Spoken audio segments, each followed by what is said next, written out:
Daar is 12 psalms vir ons opgeteken, wat as sogenaamde koningspsalms bekend staan. Deur hierdie psalms te sing en in ons harte te dra, bring ons nie net die lof wat aan God toekom nie, maar ons herinner onsself ook aan die feit dat ons hier op aarde nie aan ons eie lot oorgelaat word nie. God is hier betrokke. Dit bied geweldige troos. Verder dra die sing van hierdie psalms ook die evangelie van die opperheerskappy van Jesus Christus die wêreld in.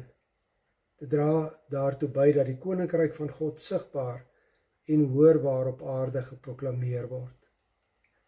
In een so psalm, Psalm 47, bely die digter dat die Here die koning van die heelal is. Daar is nie iemand wat met hom vergelyk kan word nie, en alle volke moet hom dien. Hy is die groot koning oor die hele aarde. Kom luister saam met my na die psalm.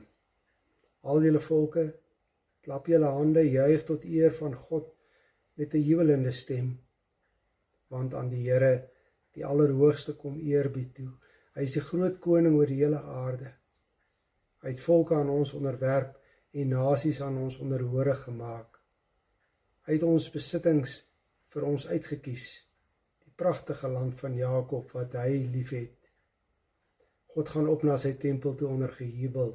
Die Here gaan op terwyl die ramshoring blaas. Prys God, prys hom met psalms, prys ons koning, prys hom met psalms. God is koning oor die hele aarde, sing vir hom 'n lied.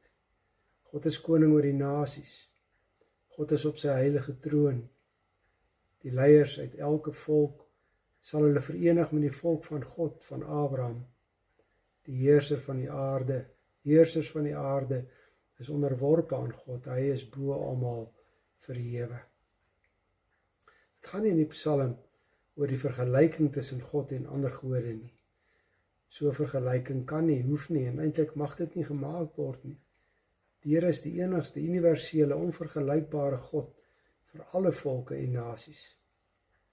En wat hier in die Ou Testament al besing word met die koms van Jesus nog duideliker.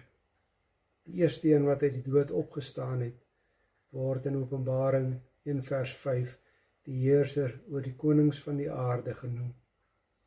Aan hom is alle mag in hemel en op aarde gegee, en hy regeer aan die regterhand van die Vader oor die ganse heelal. Die feit dat die enigste koning ons koning is nie 'n verwaande uitspraak nie.